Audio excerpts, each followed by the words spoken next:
Hey, what's going on, YouTube? So today we're going to talk about the Pittsburgh Steelers, my favorite team. I'm trying to not be as biased as possible when I talk about this team, so just bear with me in this video. So here we go. Looking at the numbers, looking at the stats, one of the things I do notice, but first let's talk about the key notes. We do have Brian Flores. He is the defensive coordinator for the Pittsburgh Steelers now, and if you see my last video with the Miami Dolphins, we can see the kind of defense that he had in, let's just say, Miami.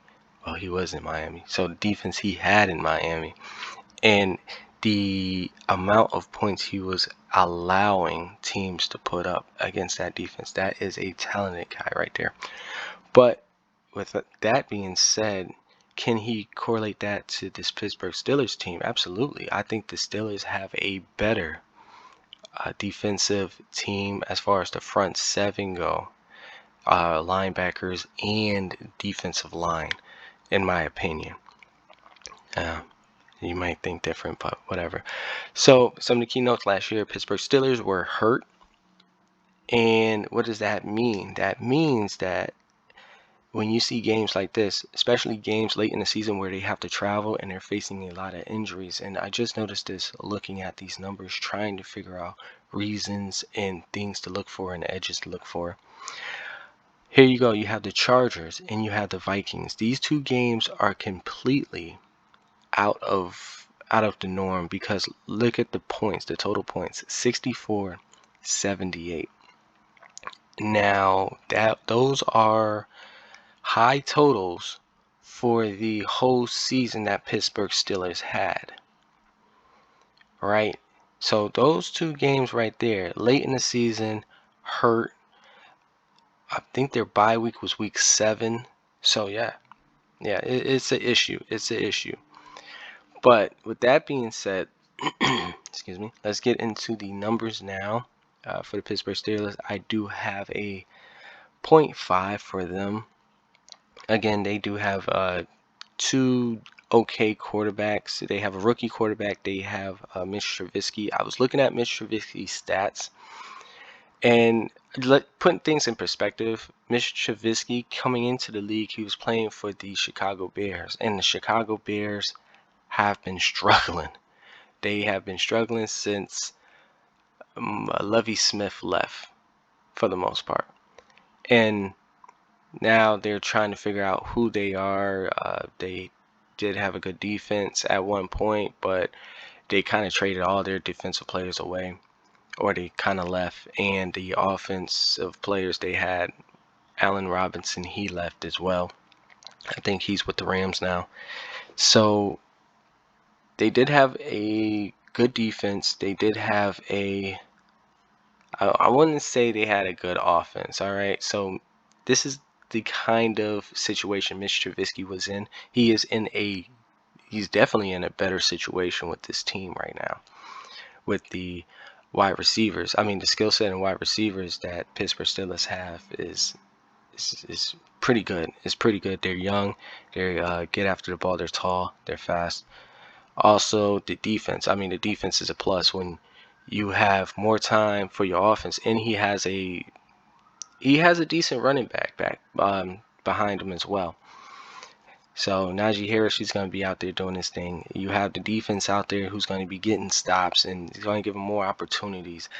And I look at Mr. Trubisky's numbers, even with him playing for the Chicago Bears, he still put up, I wouldn't say astronomical numbers. I wouldn't say he put up game management numbers, which Pittsburgh Steelers really actually need. All they need is a game manager to actually make things happen. And I think he can make a couple plays. He's mobile as well. But enough of him. Let's get into these numbers here. One of the things as far as the totals I noticed, as you can see, the divisional opponents, divisional rivals, they all went under except for one game, and that was the Cincinnati Bengals, 34. Or not 34, 40 points, excuse me. 40 points. So what does that mean? If they're facing a divisional rival, it's likely that they're going to be under 40 points for the total. So we have to keep that note. Also, this one game, Cincinnati Bengals. Look at the Cincinnati Bengals. They beat them twice last year. They beat them twice. With that being said, since they beat them twice, I'm looking at the Pittsburgh Steelers to win that Week 1 game against the Cincinnati Bengals. I'm looking at that. Another thing, we have the Vegas, Green Bay, Los Angeles Chargers. I even throw Minnesota Vikings in there, and the Chiefs. So, 4 out of the 5 games are premium teams. Our premium teams are teams that had a shot at making it to the Super Bowl. Even these like Derek Carr was just balling last year with what he had, and you had the issues with the coach. And then if they didn't have the issues with the coach, they had a really good team. But with that being said, in Vegas do have a new head coach as well. Just keep that a note when we're betting Vegas. But that being said, most of these games were away. This Vegas game was the only game that they had to play at Pittsburgh, and Pittsburgh actually had no, they didn't. They still came out of Vegas. I'm thinking before the move, but scratch that. But if we avoid the premium teams, or if you want to bet the premium teams over 40, so if you're going to tease and you get these teams and you bet them over, I guess, the total in which they have, and you tease that total down, then you have a better chance of hitting. So just to keep that note, or if you want, because the lowest number they lost by was 4 points. Going into it, I mean, if you want to say Cincinnati Bengals is a premium team, you can do that. I'm not going to hold it against you if you say it, because Burrow was balling out. But I will say this, the Cincinnati Bengals did benefit from a good schedule last year, and everything kind of fell into place for them. I'm looking at the Cincinnati Bengals to take a step back this year. Not too much, but I do think they're going to take a step back. And as we can see, Pittsburgh Steelers did tie a game, so they end up being 50-50, which is crazy, but it is what it is. So, again, I have a 0.5 for them. A 0.5. I think they're going to win. Maybe they're going to repeat. I think they can definitely do the same thing this year. It's going to be a tougher season this year, but they definitely could get 9 wins, maybe even 10. They can squeeze 10 wins with a more mobile quarterback, and if Flores can definitely get that defense to do what he did in Miami, they're going to be a tough team going forward into the upcoming season.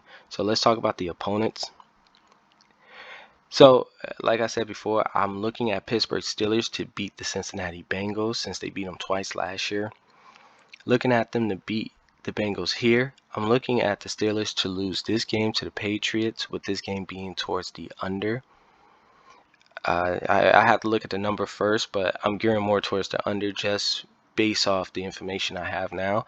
And then the Browns, I'm definitely looking at that game to be under. The New York Jets, depending on what the Jets have been doing, I have seen a bunch of games where they did go to the over, and I'm like, how did they get that many points? I'm not really sure. But with Pittsburgh, and as long as Pittsburgh doesn't face any injuries, that game should go to the under as well. I have to, again, look at the games. Buffalo Bills.